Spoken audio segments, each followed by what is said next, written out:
மந்தையிலே ஆடுகளின்றி போனாலும், தொழுவத்திலே மாடுகளின்றி போனாலும், நான் கர்த்தருக்குள் மகிழ்ச்சியாயிருப்பேன், தேவனுக்குள் களி கூறுவேன்.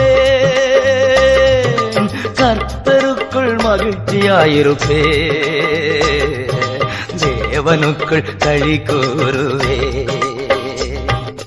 அத்திமரம் துளிர் விடாமல் போனாலும், திராட்சை செடி பலன் கொடாமல் போனாலும், கர்த்தருக்குள் மகிழ்ச்சியாயிருப்பேன், தேவனுக்குள் களி கூறுவேன்.